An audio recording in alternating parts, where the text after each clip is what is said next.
یہ مقبرہ مصر کے آخری فرعون کا ہے جس کا نام توتن خانم تھا۔ فرعون کے اس مقبرے نے کئی سالوں تک لوگوں کا جینا حرام کیا ہوا تھا۔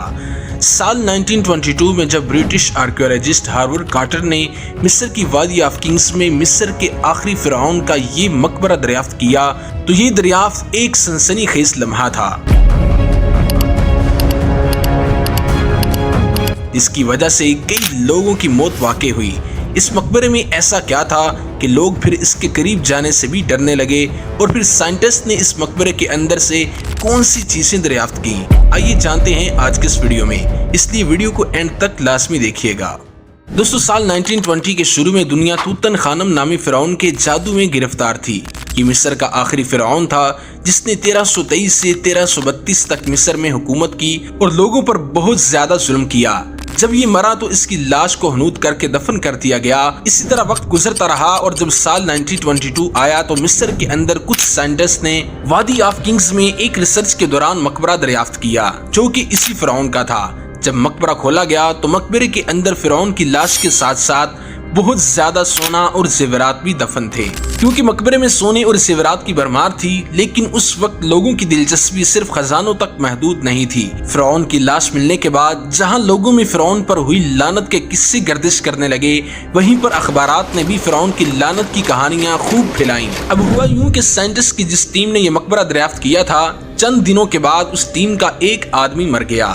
جب اس بات کی خبر لوگوں کو پتہ چلی تو لوگوں میں یہ مشہور ہو گیا کہ جو بھی فرعون کے اس مقبرے میں داخل ہوتا ہے وہ لعنت کا شکار ہو کر مر جاتا ہے۔ اور اس بات کو تقویت تب ملی جب جارج ہربرٹ، جو کہ مقبرے کے افتتاح کے موقع پر موجود تھے، وہ بھی کچھ ماہ کے بعد انتقال کر گئے۔ مشہور انگریز مصنف سر آرتھر کونل ڈوئل نے کہا کہ ان کی موت کی وجہ ایک برائی طاقت تھی، اور پھر اخبارات نے بھی اس کہانی کو بڑھا چڑھا کر پیش کیا کہ فرعون کے مقبرے میں داخل ہونے کی وجہ سے ہی ان کی موت واقع ہوئی ہے۔ دوستو، جارج ہربرٹ کی موت کے 2 سال کے بعد دوبارہ سائنٹسٹ نے اس مقبرے کو کھولنے اور چیزیں دریافت کرنے کے لیے اپنی ایک ٹیم تیار کی، لیکن یہ ریسرچ بھی ابھی مکمل نہ ہوئی تھی کہ اس ٹیم کے 2 بندوں کی کچھ دن کے بعد موت واقع ہو گئی۔ اس واقعے کے بعد لوگوں کا یقین مزید پختہ ہو گیا کہ یہ بات سچ ہے کہ فرعون پر ہوئی لعنت ایک حقیقت ہے، اور لوگوں نے بھی ہر بار کسی نہ کسی کی موت کو اس لعنت سے جوڑ دیا کہ اس مقبرے میں کچھ تو ایسا ہے کہ جب بھی کوئی اس کی کھوج لگانے کی کوشش کرتا ہے تو اس کی موت واقع ہو جاتی ہے۔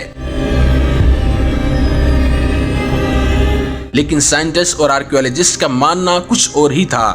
جب ریسرچ مکمل کی گئی تو ماہرین نے بتایا کہ مقبرے میں ایک نقصان دہ فنگس موجود تھی جو بہت عرصے سے وہاں تھی۔ اس دوران جب لوگ وہاں پر سانس لیتے تو بیمار ہو جاتے، اور خاص طور پر وہ لوگ جن کا مدافعتی نظام بہت کمزور ہوتا۔ یہ سب اس وجہ سے تھا کہ فرعون کے اس مقبرے میں اس کی لاش کو دفن کرتے وقت لوگوں نے اس کے ساتھ بہت سا اناج اور روٹیاں بھی رکھی تھیں جو کہ اس فنگس کے پیدا ہونے کا باعث بنی تھیں۔ سائنٹسٹ نے کہا کہ پرانے مقبروں اور لوارث عمارتوں میں نامیاتی مواد جیسے لکڑی اور کھانے کی چیزیں خراب ہو جاتی ہیں تو اس خرابی کی وجہ سے نقصان دہ فنگس پیدا ہو سکتی ہے۔ مصیدہ لکڑی اور دیگر مواد نہ صرف صحت کے لیے خطرہ ہوتے ہیں بلکہ عمارت کی ساخت کو بھی نقصان پہنچا سکتے ہیں۔ دوستو، اصل میں جو قدیم رومی تھے وہ شیشے کی پائپنگ استعمال کرتے تھے اور شیشے کے برتنوں میں ہی کھانا پکاتے تھے۔ آج بھی کچھ گھروں میں پرانی لیڈ پائپنگ موجود ہے جو کہ صحت کے لیے نقصان دہ ہو سکتی ہے۔ اور سائنٹسٹ کا یہ بھی کہنا ہے کہ کاربن مونو آکسائڈ بھی ایک خطرناک گیس ہے جو کہ اس طرح کے مقبروں میں پیدا ہوتی ہے، اور یہ ناقص دیکھ بھال کی وجہ سے ہی پیدا ہوتی ہے، اور یہ گیس بے رنگ اور بے بو ہوتی ہے جس وجہ سے اس کا پتہ لگانا بہت مشکل ہوتا ہے۔ اور پھر لوارث عمارتوں میں یہ خطرات بڑھ جاتے ہیں کیونکہ ان کی دیکھ بھال نہیں ہوتی، اور پھر بند کمروں میں کاربن ڈائی آکسائڈ کی سطح تیزی سے بڑھ جاتی ہے جو کہ انسان کی صحت پر برا اثر ڈال سکتی ہے۔ ہارورڈ کے محققین نے ایک مطالعہ کیا جس میں پتہ چلا کہ زیادہ کاربن ڈائی آکسائڈ دفتری کارکنان کی مسئلہ حل کرنے کی صلاحیت کو کم کر دیتی ہے۔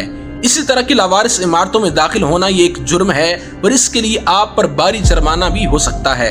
اندر موجود خطرات سے بچنے کے لیے بہتر ہے کہ ان عمارتوں میں نہ جائیں۔ دوستو، یہ کہانی ہمیں بتاتی ہے کہ فرعون کی لعنت کے پیچھے دراصل سائنسی وجوہات ہو سکتی ہیں۔ اس میں کوئی جادو یا پر اسرار طاقت نہیں ہے بلکہ فطری عوامل شامل ہوتے ہیں۔ اگر آپ کو ہماری آج کی کہانی پسند آئی تو ویڈیو کو لائک کریں اور اپنے دوستوں کے ساتھ بھی ضرور شیئر کیجیے گا۔ مزید ایسی دلچسپ ویڈیوز کے لیے ہمارے چینل کو سبسکرائب کریں۔ شکریہ۔